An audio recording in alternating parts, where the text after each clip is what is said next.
Hari ini kita akan bersama-sama merenungkan kebenaran firman Tuhan dengan satu tema, yaitu Knowing God and His Plan. Mengenal Tuhan dan rencananya. Dalam 2 Petrus pasalnya yang ketiga ayat yang ke-18. Firman Tuhan berkata, baca sama-sama dengan suara keras Bapak Ibu, 2, 3. Tetapi bertumbuhlah dalam kasih karunia dan dalam pengenalan akan Tuhan dan Juru Selamat kita, Yesus Kristus. Baginya kemuliaan sekarang dan sampai selama-lamanya. Amin. Bapak Ibu yang dikasihi Tuhan, Bapa kita menghendaki agar kita sebagai anak-anaknya, kita terus bertumbuh secara kerohanian. Bertumbuh dalam kasih karunia, bertumbuh dalam pengenalan akan Tuhan.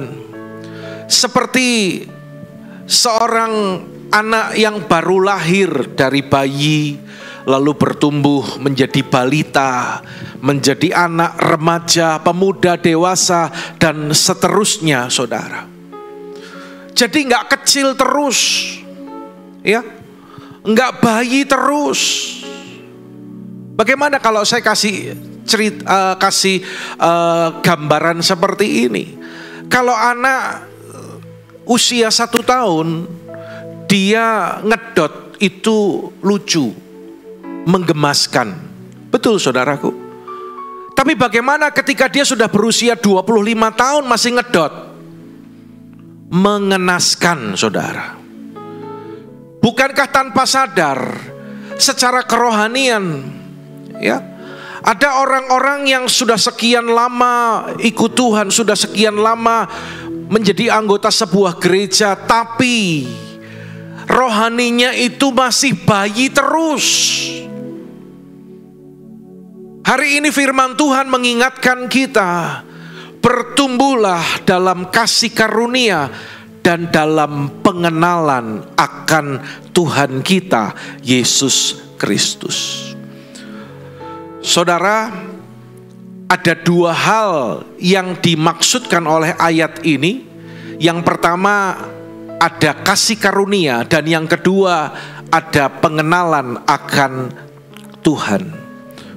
Saya mau katakan demikian, semakin saudara mengenal Tuhan dengan benar, maka kasih karunia Bapa itu akan dicurahkan berlimpah-limpah dalam kehidupannya. Yang percaya katakan amin. Kita berikan tepuk tangan bagi Allah kita, saudara.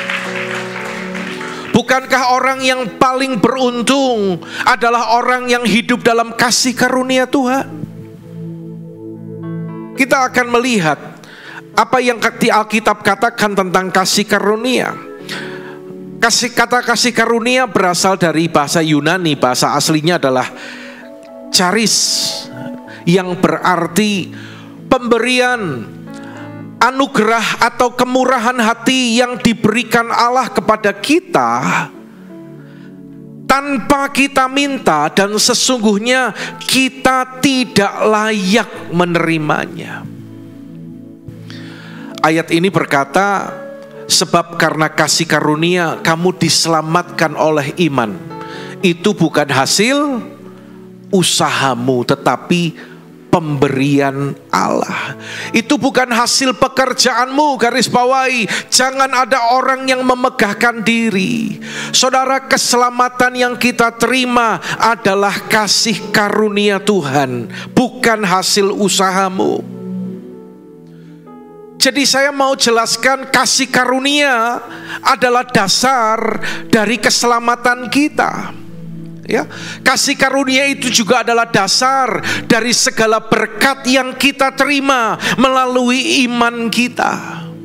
Bukan karena perbuatan baik, bukan karena apa yang kita lakukan, tetapi kasih karunia itu sungguh-sungguh adalah pemberian Allah.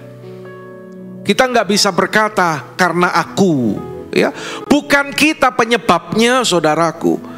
Kita hanya bisa berkata, saya hanyalah orang yang mendapatkan anugerah yang luar biasa.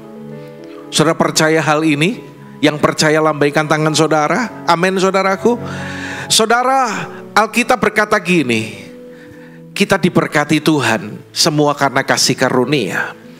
Kalau Tuhan yang sudah buka pintu berkat bagi saudara, tidak ada yang dapat menutupnya. Tetapi sebaliknya, kalau Tuhan yang sudah menutup pintu, tidak ada yang dapat membukanya. Saya tahu hari ini Tuhan sedang mengajar kita agar kita hidup dalam kasih karunia. Sehingga dalam perjalanan hidup saudara, dalam keluarga, dalam pekerjaan, dalam usaha saudara, Anda mengalami kasih karunia itu berlimpah-limpah. Saya berikan contoh yang sederhana. Saudara punya sebuah toko, ya. Sementara di kanan kiri saudara juga banyak toko-toko dengan usaha atau jenis barang yang sama dengan yang Anda jual. Kalau saudara hidup dalam kasih karunia, nggak tahu gimana, orang itu akan datang ke toko saudara. Bukan karena harga tokomu lebih murah, atau karena mungkin barangnya lebih bagus dan sebagainya, tetapi semata-mata karena kasih karunia Tuhan. Nah saudara, ini tidak bisa dijelaskan saudaraku, ya. Saudara, kita bersyukur kalau gereja kita GBI House of Glory adalah gereja yang mengalami kasih karunia Tuhan yang besar. Amin saudaraku. Meskipun semenjak pandemi sampai sekarang kita juga berdoa, bergumul, kita berjuang, ya. Banyak tantangan yang kita hadapi. Tetapi dalam pelayanan saya, ketika saya melayani ke tempat-tempat yang lain, kadang saya ketemu dengan sebuah gereja, bagaimana gereja ini sungguh-sungguh mengalami kesulitan, ya. Mau lakukan ini ndak bisa.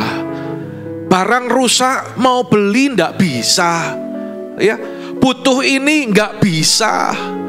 Saudara, 2020 ketika kita mengalami pandemi dan beberapa bulan waktu itu kita libur, tetapi setelah kita memulai ibadah, saya lupa bulan apa itu, September kah, ya.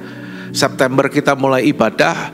Dan sekali dua kali ibadah saya itu di rumah bergumul doa tanya sama Tuhan. Tuhan, kan sekarang ibadah itu cuman hari Minggu. Selain hari Minggu belum ada kegiatan, ya. Jadi apa yang harus aku lakukan supaya jemaat tetap bertumbuh mendengar firman?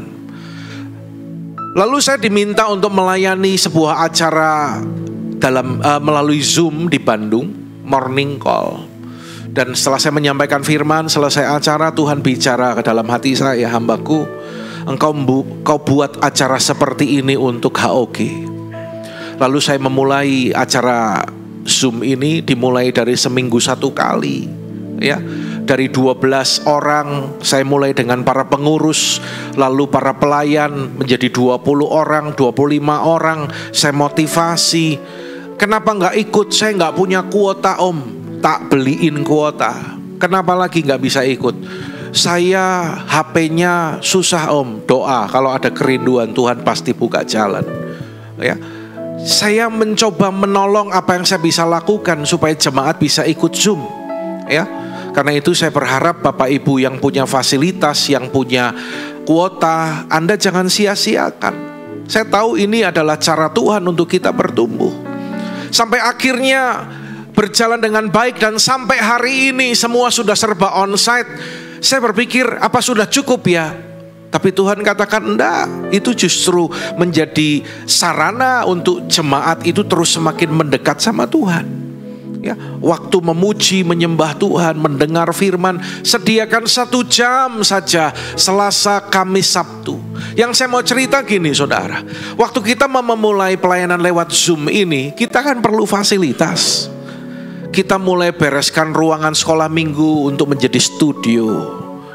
Komputer harus di-upgrade, harus siapkan kamera, harus siapkan mixer yang baru dan sebagainya. Gereja tidak punya uang waktu itu. Tapi saya percaya Tuhan tahu kerinduan saya, Tuhan tahu kerinduan kita, dan kasih karunia-Nya dicurahkan. Tiba-tiba bendahara hubungi saya, "Ko Andi,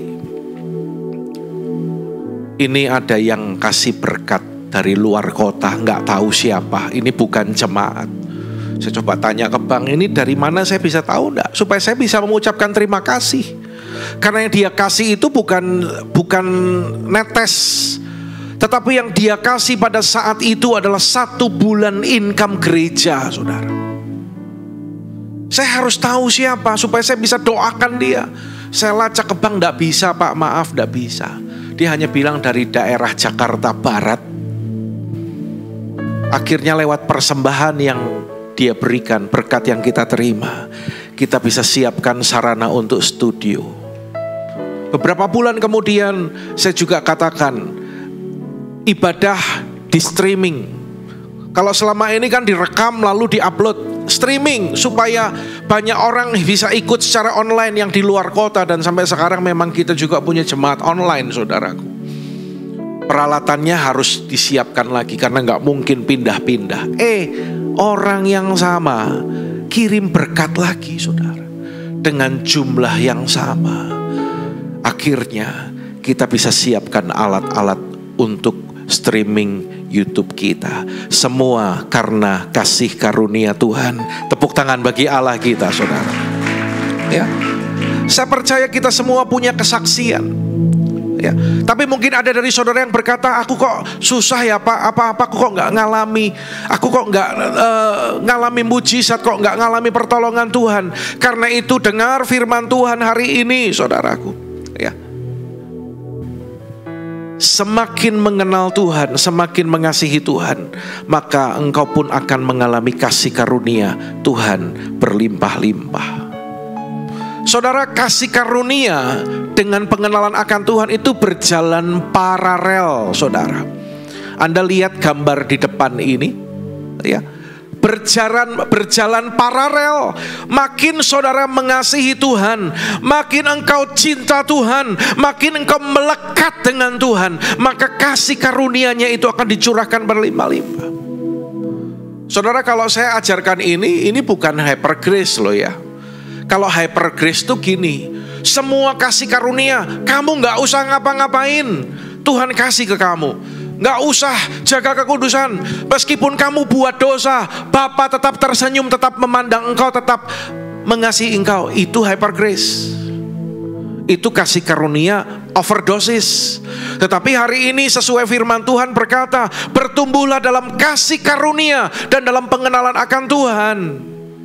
Saudara, makin kita mengasihi Tuhan, makin kita melekat kepada Tuhan, maka kasih karunia-Nya akan dinyatakan berlimpah-limpah dalam kehidupan kita. Saudara, Dia adalah Bapa yang mengerti keadaan kita. Amin. Dia tahu kebutuhan saudara. Apa yang saudara perlukan hari-hari ini, Bapa tahu.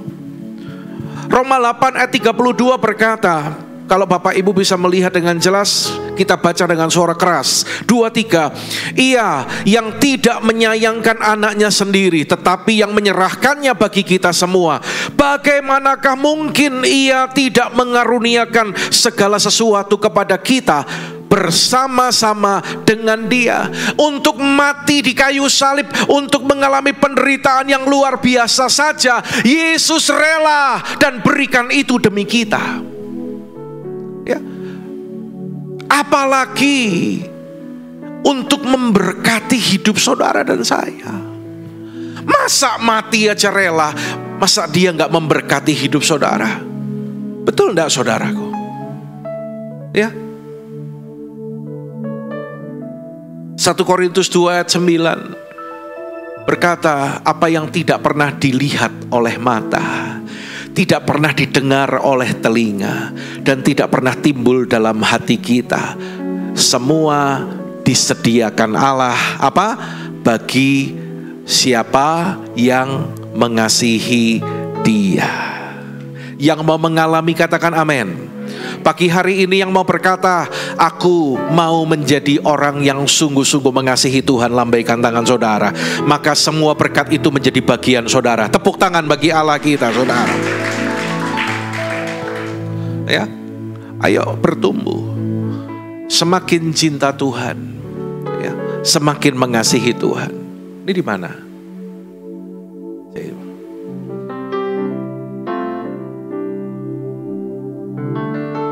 Saudara ingat gak? Zaman dulu ada lagu ini. Ku jatuh cinta padanya, tambah dan dalam dan tambah dan dalam lagi. Ku jatuh cinta padanya, tambah dan dalam dan tambah dan dalam lagi. Yesus indah dan indahlah, semakin indah. Oh, cintanya antara Allah dan aku. Ku jatuh cinta padanya, tambah dan dalam dan tambah dan dalam lagi. Dulu kalau orang nyanyi ini kesusu jadi salah.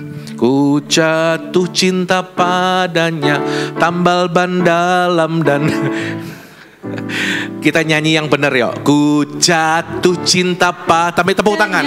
Tambah dan dalam dan tambah dan dalam lagi. Semua. Ku jatuh cinta padanya, tambah dan dalam dan tambah dan dalam lagi.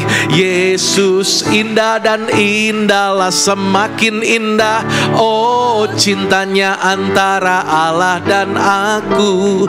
Ku jatuh cinta padanya, tambah dan dalam dan tambah dan dalam lagi. Ayo yang mau jatuh cinta lebih dalam, tepuk tangan bagi Allah kita. Haleluya. Jadi apa modalnya kita mengalami kasih karunia Tuhan? Sesuai firman Tuhan, modalnya adalah pengenalan akan Kristus Yesus Tuhan kita. Saudara, jadilah orang yang cinta Tuhan, maka engkau akan hidup di bawah langit yang terbuka. Ya, ada banyak hal-hal yang terjadi, engkau mengalami kebaikan, keajaiban, ya, seperti Alkitab juga katakan, kebajikan senantiasa mengikuti aku. Itu kasih karunia.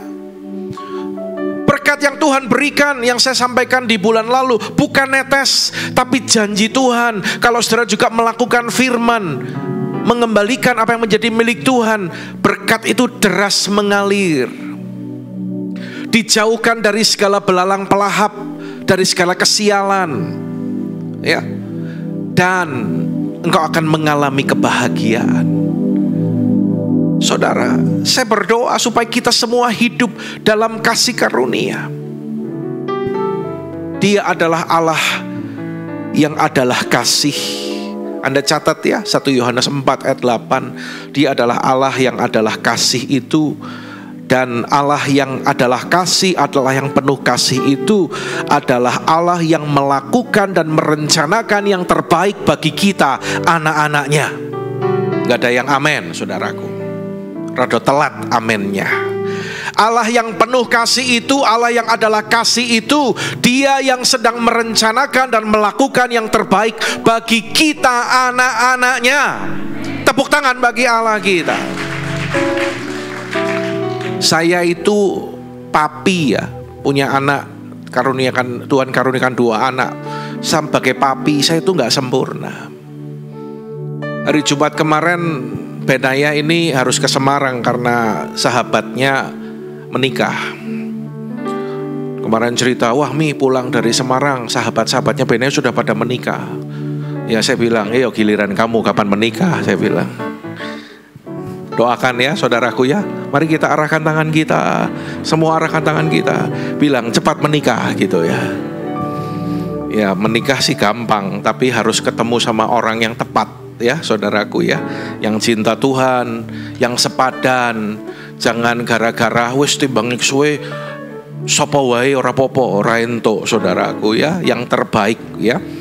Saya mau cerita apa tadi? Nah, dia mau ke Semarang kan, dia mau bawa mobil yang kecil.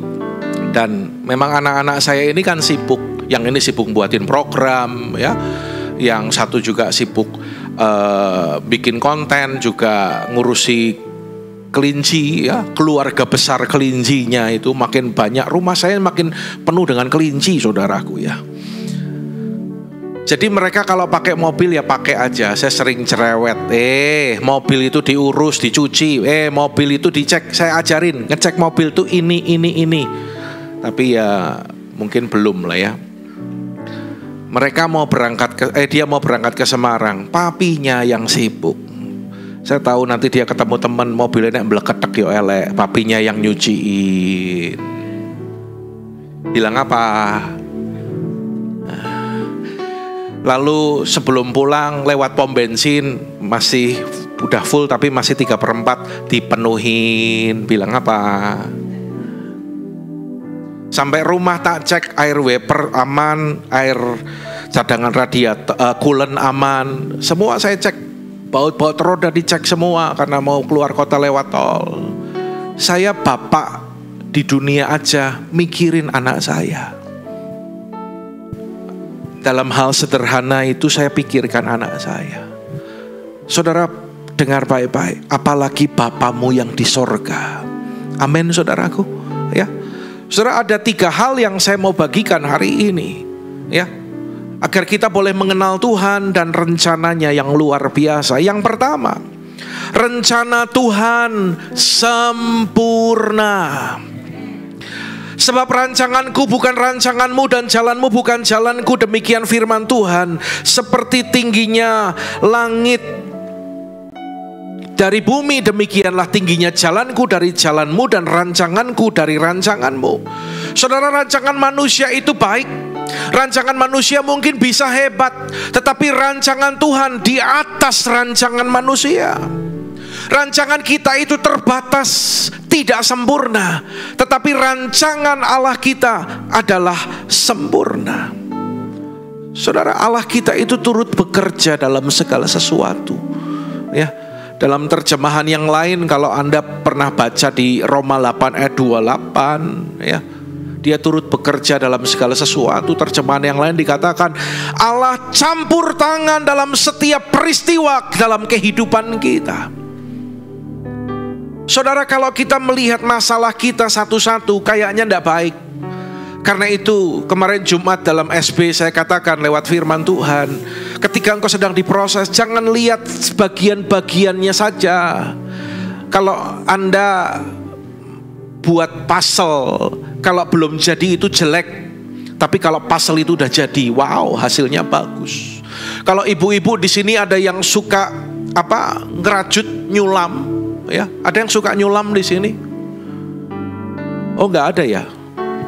Ada yang suka masak nasi goreng di sini? Nah, banyak nih.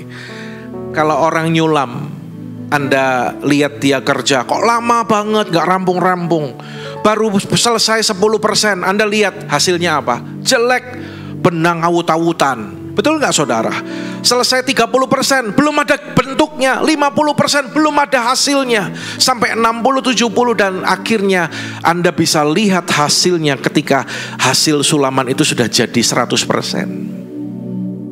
Saudara, jangan lihat bagian per bagian, tapi mari mulai sekarang kita belajar lihat rencana Tuhan dalam gambar besarnya Tuhan, saudaraku. Apapun yang kau alami mungkin tidak enak, proses yang tidak menyenangkan, tetapi dengar, ujung-ujungnya adalah baik bagi saudara. Ketika Tuhan sedang menyulam dalam hidup kita, kalau Tuhan sedang ambil warna yang cerah, Anda senang kan? Diberkati, ya, dapat kangtau, ngalami hal-hal yang baik, badan sehat. Tapi ketika Tuhan mulai ambil benang yang gelap, karena kalau sulaman itu harus ada benang terang dan benang gelap. Ya, kalau Tuhan lagi ambil benang yang gelap, kadang kita itu bertanya-tanya, kita itu ngomel, saudaraku. Saudara, dalam Alkitab ada contoh seorang bernama Yusuf. Bagaimana dia mendapatkan visi dari Tuhan. dia mendapatkan mimpi dari Tuhan. Tapi apakah serta-merta mimpinya itu digenapi? Enggak, dia harus melewati proses yang tidak sebentar. 13 tahun proses yang menyakitkan, mulai dari dibuang ke sumur, dijual ke orang Ismail, menjadi budak di rumah Potifar, difitnah oleh istri Potifar, masuk penjara, dan seterusnya. Tetapi Alkitab catat gini, Tuhan menyertai Yusuf. Kalau disertai artinya Yusuf berkenan sama Tuhan. Ya, Yusuf mendapatkan kasih karunia dari Tuhan. Sampai akhirnya pada waktunya Tuhan, dengar baik, kalau bagian-bagiannya tadi dibuang ke sumur, dijual jadi budak, nggak enak kan, jelek kan. Tapi ketika kita lihat kesatuannya, akhirnya pada waktunya Tuhan, Yusuf diangkat menjadi pemimpin nomor 2 di Mesir. Sampai ketika saudara-saudaranya ketemu sama Yusuf, saudara-saudaranya itu ciut, takut. Karena mereka dulu jahat sama Yusuf. Sekarang Yusuf jadi orang nomor 2 di Mesir. Tetapi Yusuf berkata seperti ini, memang kamu telah mereka-rekakan yang jahat sama aku, tetapi sama-sama 2, 3, Allah telah mereka-rekakannya untuk kebaikan. Apakah hari ini saudara juga percaya kalau hal yang tidak baik itu sedang terjadi dalam kehidupanmu? Selama engkau setia sama Tuhan, selama engkau mengasihi Tuhan, Tuhan juga bekerja mereka-rekakan kebaikan bagi saudara. Ya, rancanganku bukan kecelakaan, tapi damai sejahtera untuk memberikan hari depan yang penuh harapan. Kalau lihat bagian-bagian kecilnya tidak baik, jelek, Anda kecewa. Tapi kalau hari ini Tuhan bukakan, pahamilah bahwa rencana Tuhan itu sempurna. Katakan rencana Tuhan sempurna. Katakan kanan kiri saudara, depan belakang, rencana Tuhan sempurna. Tidak ada kegagalan, tidak ada yang salah dalam rencana Tuhan, kecuali kita yang menggagalkan rencananya. Ya, saudara, ada kasih karunia yang akan dicurahkan berlimpah-limpah kalau kita menjadi pribadi yang sungguh-sungguh mengasihi Tuhan. Saudara, kita bersyukur Wonosobo itu punya Dieng, ya. Jadi banyak orang itu datang ke Wonosobo. Itu satu berkat bagi kota kita, dan secara tidak langsung juga bagi gereja kita. Beberapa bulan yang lalu, Bapak Ketua BPP kita, Ketua Sinode GBI, Bapak Pendeta Rubin Adi Abraham juga sempat hadir di HOG gara-gara mau main ke Dieng, saudara. Ya, tapi lepas dari semuanya itu, kalau kita mau ngundang Ketua Sinode itu tidak gampang. Jadwalnya padat, mikirkan transportasinya, mikirkan hotelnya, dan lain sebagainya. Kemarin kok malah Pak Rubinadi datang sendiri ke Wonosobo. Saya tanya, Bapak sudah ada hotel? Sudah beres semua Pak. Datang sendiri, dan kita nggak usah mikirin transport, nggak usah mikirin hotel. 2 hari yang lalu, Ketua Suprayon kita, Bapak Pendeta Henry Suteja, telepon saya, Pak Andi, bulan Agustus saya itu melayani di Purwokerto. Tapi setelah itu saya juga mau main ke Dieng. Dan setelah itu silahkan Bapak mau ada acara apa saya kumpul dengan jemaat atau pelayan, kita ngobrol-ngobrol. Saya bilang, Pak, kalau sudah sampai Wonosobo ya sekalian melayani di Wonosobo. Saya nggak ngundang, tetapi datang sendiri ke Wonosobo. Sampai teman-teman itu pada nanya, Wonosobo kok banyak didatangin hamba-hamba Tuhan ya? Itulah kasih karunia. Saudara, pengalaman gereja ini dengan gereja lain, atau pengalaman saya dengan saudara mungkin berbeda-beda. Tetapi yang saya mau garis bawahi hari ini adalah apa? Bahwa kita punya Tuhan yang sama. Katakan amin. Kalau kita mengasihi Dia dengan segenap hati dan melakukan hal-hal yang berkenan kepada Tuhan, maka kasih karunia-Nya akan dicurahkan dalam kehidupan kita berlimpah-limpah. Tepuk tangan bagi Allah kita. Ada lagu saudara, kita nyanyi yuk. Anda mungkin tidak tahu, tapi ini lagu cukup lama, mungkin tahun 90-an. Otniel sudah pernah dengar tahun 90-an? Sudah. Ajarku untuk mengerti jalan-jalan-Mu Tuhan. Ajarku untuk mengerti rencana-Mu di hidupku. Sekalipun ku berjalan dalam lembah yang kelam, ku tahu Engkau pasti besertaku. Ajarku untuk bersyukur dalam segala keadaan. Ajarku merasakan kasih-Mu yang sempurna. Sekalipun banyak hal yang takkan ku pahami, namun ku tetap percaya Kau setia. Jalan-Mu adil dan benar, rencana-Mu sungguh sempurna. Gunung batuku yang tak akan goyah. Kau memegang hari esokku dan menuntun setiap langkahku. Bersama-Mu ku tak akan goyah. Kita angkat tangan kita saudaraku. Mari dengan iman katakan, jalan-Mu, jalan-Mu adil dan benar, rencana-Mu sungguh sempurna. Gunung batuku yang tak akan goyah. Kau memegang hari esokku dan menuntun setiap jalanku. Bersama-Mu ku tak akan goyah. Bersama-Mu ku tak akan goyah. Katakan dengan imanmu saudaraku, bersama-Mu ku tak akan goyah.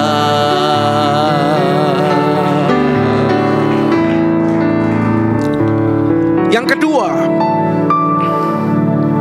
rencana Tuhan mencakup segala sesuatu. Ayat ini berkata, Allah turut bekerja dalam segala sesuatu. Kalau Anda buka dalam Amsal 16 ayat yang keempat, dikatakan bahwa Tuhan membuat segala sesuatu untuk tujuannya masing-masing. Tuhan bekerja dalam segala hal, segala aspek kehidupan kita. Rencananya meliputi segala aspek dalam kehidupan saudara. Apakah termasuk dalam keluarga, Pak? Iya. Kalau Anda masih sendiri, apakah termasuk untuk teman hidup pasangan, Pak? Iya. Mungkin ada dari saudara yang sudah punya pasangan dan berkata, Pak, kenapa kok pasanganku seperti ini? Saudara percayalah di dalam Tuhan, ketika engkau sungguh-sungguh melakukan firman, dan ketika engkau sungguh-sungguh mendapatkan pasangan sesuai dengan kehendak Tuhan, meskipun ada proses, tapi semuanya itu baik bagi kita. Amin saudaraku.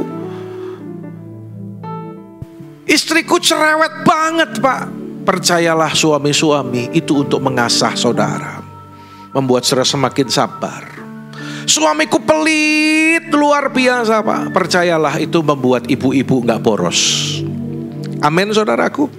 Ya, dalam segala sesuatu Tuhan bekerja. Saudara, kadang Tuhan harus ajar kita untuk menghargai apa yang Tuhan hargai. Jujur, seringkali manusia lebih menghargai benda daripada sesamanya, kan saudaraku. Coba kalau saya tanya, misalnya saya punya mobil yang bagus, yang nilainya ratusan juta, dan saya kasih kepada saudara. Ini mobil harganya di atas 500 juta. Saya mau berikan kepadamu. Mau terima? Orang pasti cepat terima itu. Tapi coba kalau dibilang gini, ini ada anak yatim piatu dari luar pulau, kasihan, tolong diterima ya, dipelihara dengan baik, disekolahkan sampai dia jadi orang yang berhasil. Mau terima enggak? Belum tentu. Ya. Ini sepertinya sederhana tetapi memberikan kepada kita pengertian bahwa tanpa sadar benda itu lebih berharga dari manusia. Padahal di mata Tuhan anak itu lebih berharga. Karena itu saudara, dari contoh ini kita mengerti Tuhan seringkali menghajar kita. Karena kita lebih mengutamakan hal materi daripada manusia, lebih mengutamakan benda daripada manusia. Apalagi Tuhan. Kadang tanpa sadar hal materi, uang, benda lebih penting daripada manusia, daripada Tuhan. Ada orang yang dulu waktu susah dia doa, dia rajin ke gereja, dia sungguh-sungguh sama Tuhan. Tapi setelah Tuhan dengar doanya, setelah dipulihkan dan diberkati, lupa sama Tuhan. Banyak alasan akhirnya tidak datang kebaktian. Dihajar sama Tuhan. Tuhan kejam enggak? Ya enggak. Justru karena Tuhan itu penuh kasih. Bapa yang penuh kasih adalah Bapa yang mendidik dan menghajar anak-anaknya untuk kebaikan. Alkitab katakan kita bukan anak-anak gampang, tapi kita anak-anak yang berharga di mata Tuhan. Katakan amin. Karena itu kita dididik, kita dihajar sama Tuhan. Kalau anak salah dibiarin, itu justru Bapa yang tidak baik. Menghajar, mendidik, mendisiplin bukan untuk membunuh kita, tapi mengasihi kita.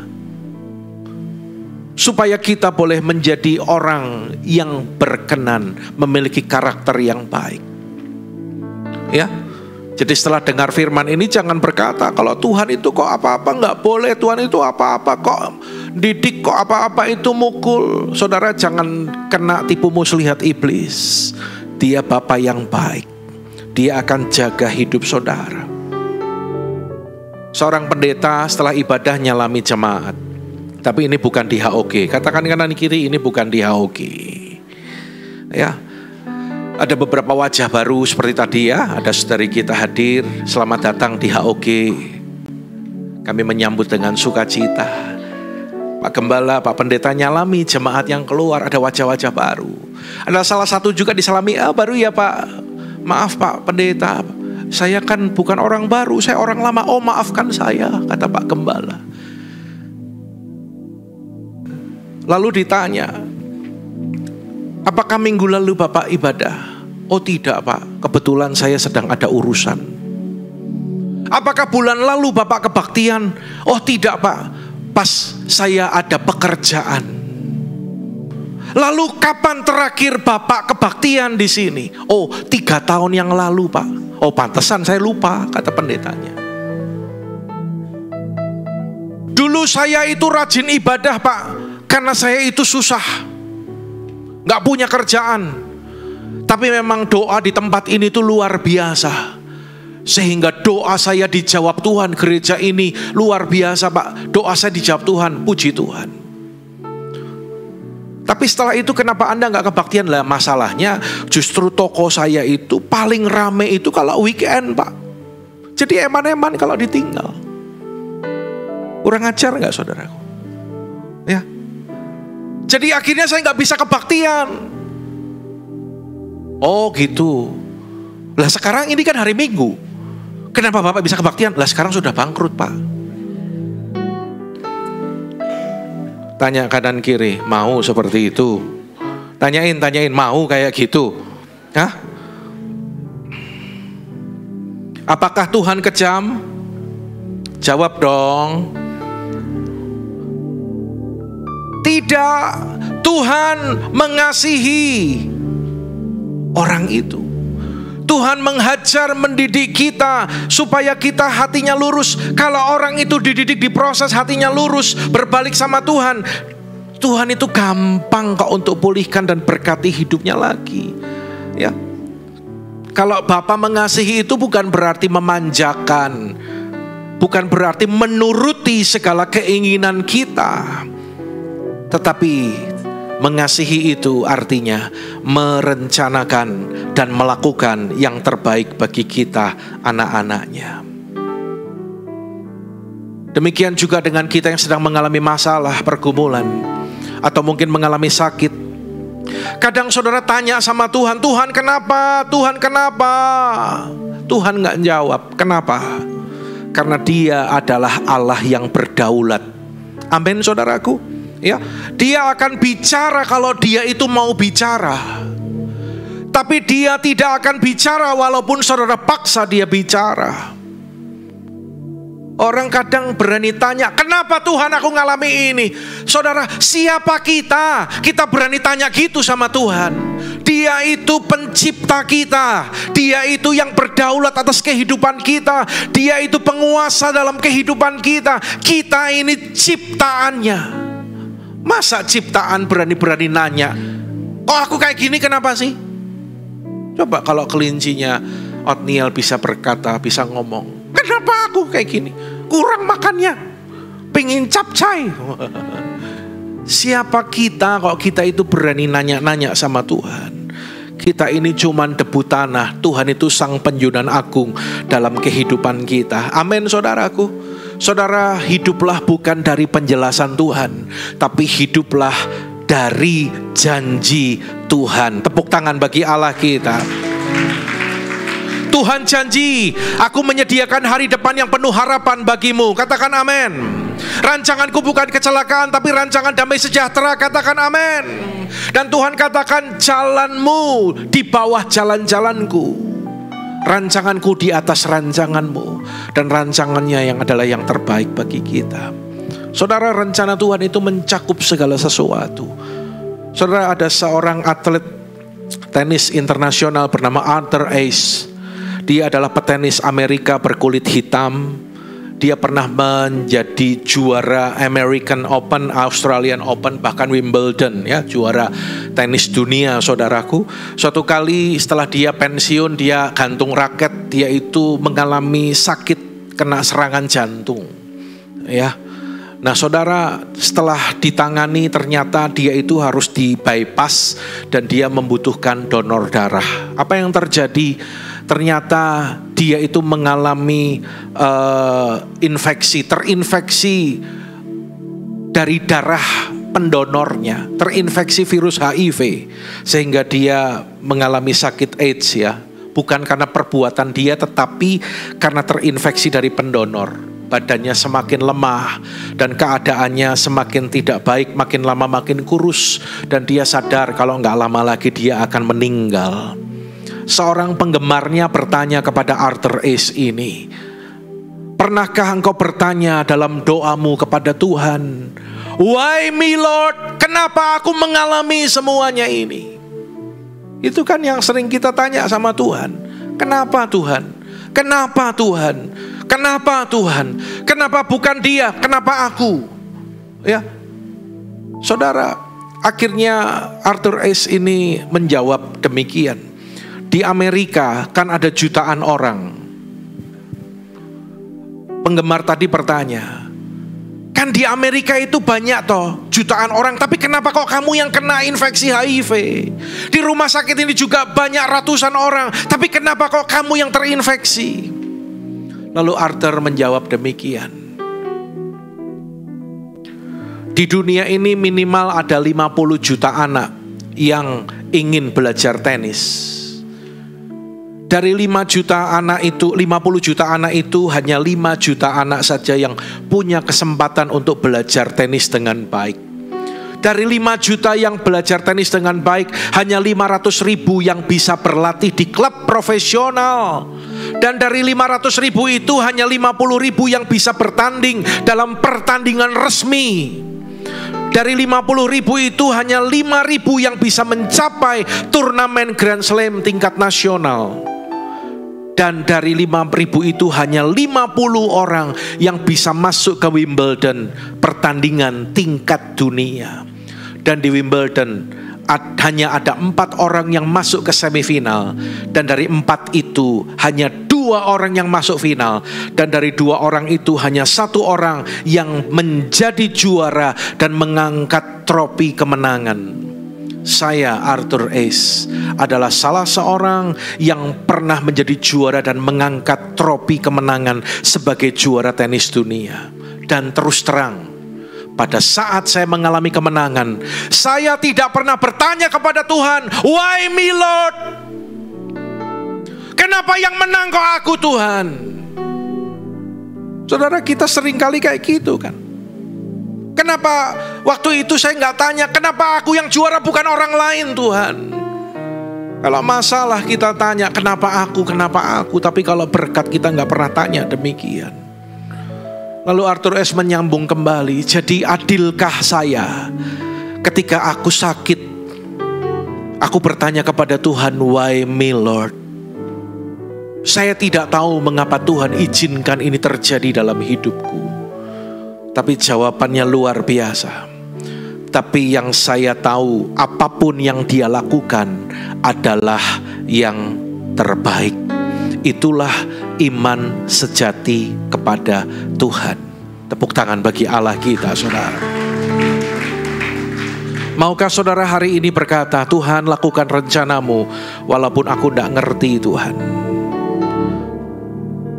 Sebab lebih baik aku tidak ngerti, Tuhan. Tetapi Tuhan mengerti apa yang Dia lakukan kepadaku. Daripada saudara mengerti, tetapi Tuhan gak mengerti apa yang saudara lakukan, itu bahaya, saudara. Ya, percayalah Dia tahu yang Dia lakukan dalam hidup kita. Katakan amin. Rencananya sempurna, rencananya mencakup segala sesuatu dalam kehidupan saudara. Ada sebuah puisi yang baik, saya cuplik. Aku minta kekuatan agar aku mendapat, tapi Ia, Tuhan, memberi aku kelemahan agar aku taat. Aku minta kesehatan agar aku mengerjakan hal yang besar, tetapi Ia, Tuhan, memberi aku anugerah agar aku mengerjakan hal yang baik. Aku minta kekayaan agar aku bahagia. Ia memberi kekurangan agar aku bijaksana. Aku minta kuasa agar aku dipuja. Ia membuatku lemah agar aku bergantung kepadanya. Aku minta segala sesuatu agar aku menikmati kehidupan. Ia memberi kehidupan agar aku menikmati segala sesuatu. Aku tak selalu memperoleh apa yang aku minta, tetapi doaku selalu terjawab. Karena jawaban Tuhan adalah selalu yang terbaik. Amin, saudara. Pikiran kita bukan pikirannya Tuhan, jalan kita bukan jalannya Tuhan. Ya, tapi percayalah bahwa jalan Tuhan adalah yang terbaik bagi saudara. Sebagai orang yang beriman sejati kepada Tuhan, percayalah bahwa Allah turut bekerja dalam segala sesuatu atas kehidupan saudara. Dan yang ketiga, ketika engkau mau mengenal Tuhan dan rencananya yang besar. Yang ketiga, baca sama-sama dengan suara keras, 2, 3, rencana Tuhan mendatangkan kebaikan. Kurang keras sedikit, 2, 3, rencana Tuhan mendatangkan kebaikan. Yang pertama tadi, rencana Tuhan sempurna. Yang kedua, rencana Tuhan mencakup segala sesuatu dalam kehidupanmu. Dan yang ketiga, rencana Tuhan mendatangkan kebaikan. Siapa yang percaya, lambaikan tangan saudara. Oh, puji Tuhan, tepuk tangan bagi dia, saudara. Ya, saya percaya setelah dengar firman, Anda yakin rencana Tuhan mendatangkan kebaikan. Tapi persoalannya gini, saudara. Seringkali kebaikan versi Tuhan dan kita itu beda. Seringkali kita mendefinisikan kebaikan itu menurut kita. Semua sehat, semua baik, semua lancar, dompet kandel, tidak ada sakit penyakit, usaha laris, semuanya beres, dan sebagainya, dan sebagainya. Perhatikan ayat yang ke-29. Ini lanjutan dari ayat 28 ini, menjelaskan tentang Tuhan turut bekerja mendatangkan kebaikan itu. Kebaikan yang seperti apa? Ayat ini menjelaskan sebab semua orang yang dipilihnya dari semula, mereka juga ditentukannya dari semula untuk menjadi serupa dengan gambaran anaknya, supaya ia, anaknya itu, menjadi yang sulung di antara banyak saudara. Jadi kebaikan menurut Tuhan adalah agar saudara dan saya, kita semakin serupa dengan gambaran Yesus. Katakan amin. Jadi bukan sekedar hal materi, baik, sehat, laris, lancar, uang banyak. Bukan itu. Bukan tidak boleh. Tetapi yang menjadi prioritas Tuhan adalah karakter yang disempurnakan menjadi sama seperti Yesus. Bukan kemapanan, bukan kenyamanan, bukan keberhasilan. Nah saudara, itu yang dicari oleh orang-orang dunia, itu yang menjadi fokus mereka. Tapi mari kita kembali kepada rencana Tuhan yang semula. Tuhan itu lebih peduli dengan karakter kita yang semakin hari semakin disempurnakan. Kalau manusia tanpa sadar kan pinginnya karir yang bagus. Artinya fokus loh ya, tanpa sadar loh ya. Rumah yang bagus, mobil yang bagus, kalau bisa habis mobil ini nanti aku mau ganti ini, dan seterusnya. Tetapi Tuhan sebenarnya gak terlalu peduli dengan semuanya itu saudara. Karena Tuhan peduli karakter kita semakin hari semakin disempurnakan menjadi seperti Yesus. Nah saudara, kalau saudara berdoa, Tuhan aku mau pekerjaan, aku mau usahaku lebih baik. Tetapi Tuhan bilang, aku ingin kamunya yang lebih baik. Tuhan berkata kepada saudara, bukan pekerjaanmu loh, bukan rumah, bukan mobil, bukan hal-hal materi. Tapi yang aku mau, kata Tuhan, pribadimu, karaktermu itu yang menjadi lebih baik lagi. Inilah yang dimaksudkan Tuhan, rencana Tuhan mendatangkan kebaikan bagi kita. Jadi bukan secara jasmani materi, tapi secara rohani saudara. Keserupaan menjadi seperti Yesus. Untuk menjadi serupa Tuhan mengajari kita dengan firman. Untuk menjadi serupa Tuhan juga memproses kehidupan kita. Ya. Karena itu selain firman ada dua alat yang digunakan oleh Tuhan. Yang pertama, baca dengan suara keras, 2, 3. Keadaan, mana suaranya? Keadaan yang tidak menyenangkan. Dan yang kedua, orang yang menyebalkan.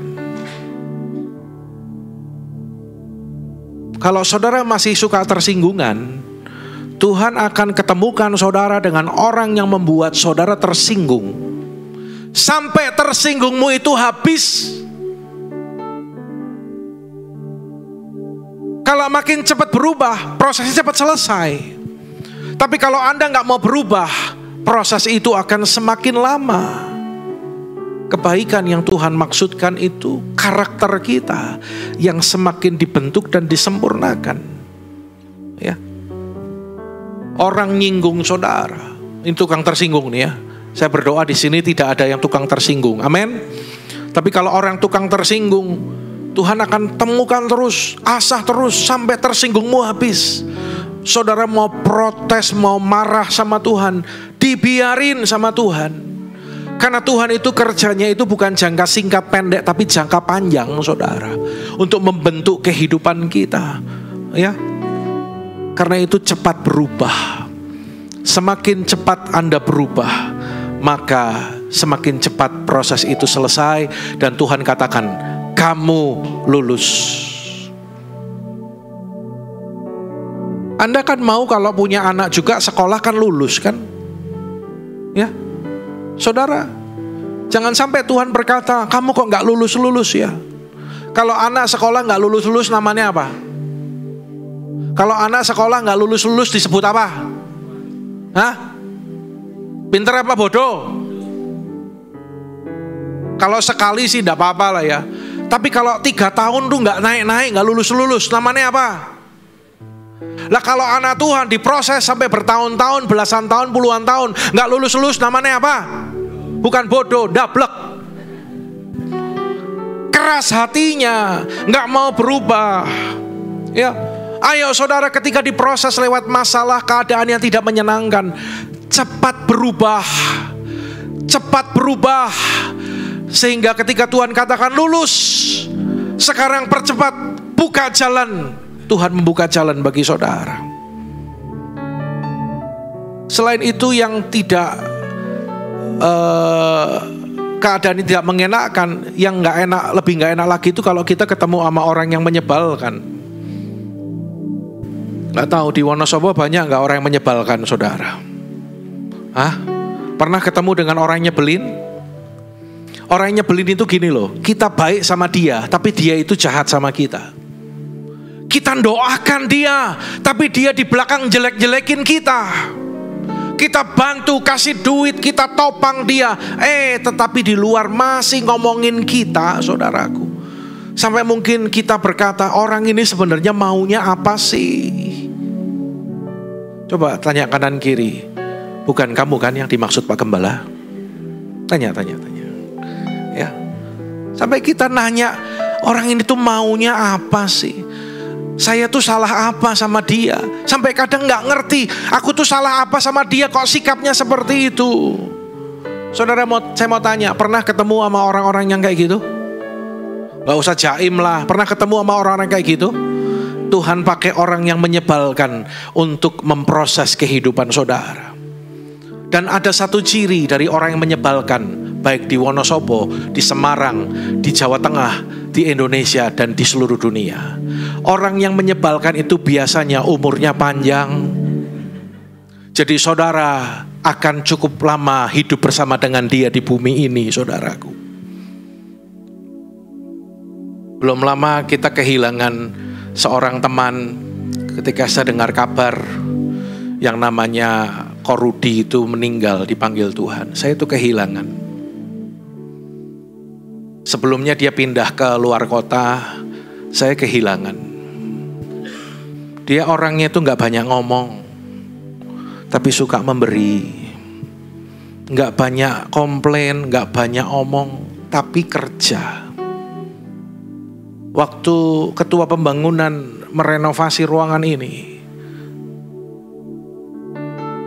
saudara kita Korudi ini juga salah satu orang yang waktu itu bersama dengan Pak Darmono, kalau tidak salah ya, pasang-pasang peredam ini. Dia luangkan waktu, dia datang nempelin. Dia lakukan itu tanpa beban, dengan sukacita. Saudara, saya itu kayak nggak rela waktu dia mau pindah keluar kota. Apalagi waktu dengar dia dipanggil Tuhan. Ya, kadang-kadang sampai ngalami situasi kayak gitu, sempat negosiasi sama Tuhan. Tuhan, kenapa kalau orang yang baik kayak gini kok cepat pergi ya Tuhan? Sebenarnya aku punya beberapa catatan nama orang-orang yang menyebalkan Tuhan. Boleh gak kita barter Tuhan? Tapi kan saya bukan Tuhan, kan Tuhan yang berdaulat kan, saudaraku ya. Nah saudara, orang yang menyebalkan ini adalah proses seperti Paulus katakan, duri dalam daging. Supaya saya, saudara, gak sombong. Ketika kita mulai berhasil, mulai naik, kadang kita mulai dongak. Tuhan pakai orang itu ngempesin lagi saudara dari belakang. Kita rendah hati lagi. Kita menjadi orang yang tahu diri ya. Diproses. Pertanyaan saya gini, sutradaranya siapa? Sutradaranya siapa? Tuhan turut bekerja mendatangkan kebaikan. Kebaikan versinya Tuhan untuk membuat karakter kita menjadi seperti Yesus, Ya, karena itu saudara, jalani segala proses ini dengan ucapan syukur, dengan hati yang mengandalkan Tuhan. Ya, next. Tetaplah mengucap syukur, tetaplah mengandalkan Tuhan. Percayalah kalau rancangannya bukan kecelakaan, tapi rancangan damai sejahtera untuk memberikan hari depan yang penuh harapan. Boleh saya undang Bapak Ibu bangkit berdiri? Hari ini kita belajar 3 hal ini. Slide terakhir. Kalau kita mau mengenal Tuhan dan rencananya, baca sama-sama. 1, rencana Tuhan sempurna. 2, rencana Tuhan mencakup segala sesuatu. 3, rencana Tuhan mendatangkan kebaikan. Haleluya.